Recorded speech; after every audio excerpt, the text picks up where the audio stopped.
Okay, here we have section 10.4, which deals with hyperbolas. So our objectives are using to determine the standard and general forms, equation of hyperbola, and then to graph said hyperbolas.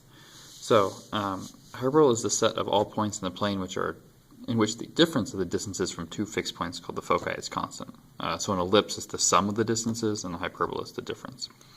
The center is the midpoint of the line segment that connects the endpoints of the foci.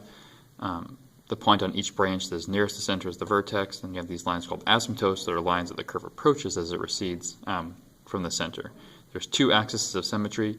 The first is the one that connects the vertices. That's called the transverse axis. It's 2a units long. The second is the conjugate axis. It's perpendicular and has a unit of 2b units long. Also passes through the origin, or not the origin, the center. So here's just the general setup. So if you have x is first, your hyperbola is going to open left and right. And then here's the equation to relate a, b, and c, where c gives you the distance to the foci. For a hyperbola, the a value always comes first. Which way it opens is determined by which x or y comes first. So x is first, opens left and right. Y is first, opens up and down. Then the equations for the parts itself. So so find the equation of the hyperbola with foci at 7, 1, negative 3, 1, whose transverse axis is 1 or 8 units long. So that means our a value is going to be 4. The foci, the midpoint here, will tell me where the center is. So 7 plus negative 3 divided by 2, comma, 1 plus 1 divided by 2. So 1, comma, and that's going to be 4 divided by 2 is 2. 5, yeah, okay. So that gives us an h of 2, k of 1, a is 4.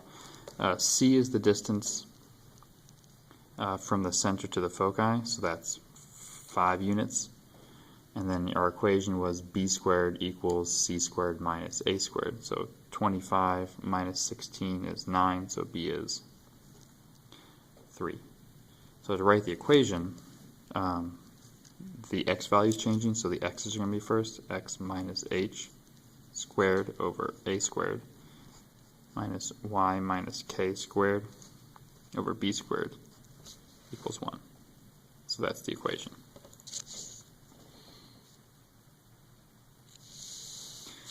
Okay, so these are the equations how you can find the asymptote given the values of h, k, a, and b, depending on which term is first. If x is first, b is on top. If y is first, a is on top. Okay, so second example, I'm just going to worry about sketching the graph and whatnot, not necessarily finding all the points. So we need h, k, a, b. So h is positive 2, k is negative 4. Remember they're the opposites of what's the x and the y. A is the square root of the first denominator, so that's 6, and this one is 5. So to sketch the graph, let's see here. So 2, negative 4, 6, 5. So if the center is at 2, negative 4, that's right there.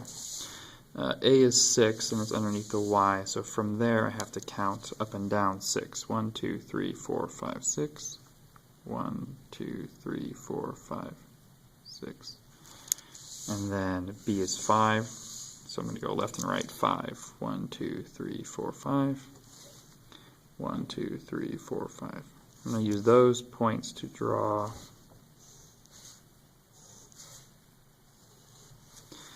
a box, and then I'm going to draw the diagonals.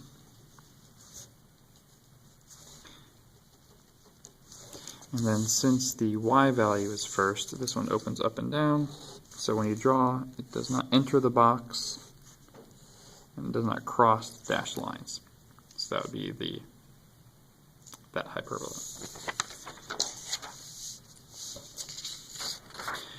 Alright, so this one we're actually going to have to complete the square for. Now when you complete the square for hyperbola, it's a little bit different. It's not always x first then y, it's whichever one is positive first, then the negative one. So this one will be x then y. So we're going to group our x's and our y's, and then move the number to the right. So factor the 9 out. This can be 6. Factor the negative 4 out. Complete the square. So 9 times 9, so we need to add an 81 over here.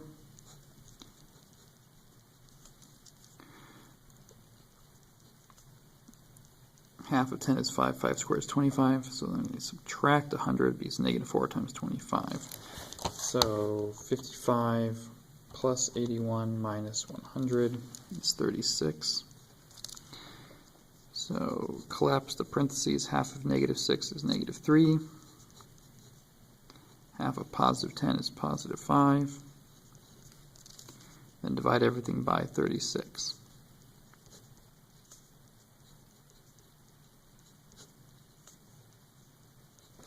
So h is going to be 3, k is going to be negative 5, a is going to be 2, and b is going to be 3. A, b, h, and k. Alright, so now I need to graph. So 3, negative 5 is my center. So 3, negative 5. The a value is underneath the x's, so left and right. I'm going to go 2 units. And b is 3 units. 1, 2, 3. And then use that to draw the box.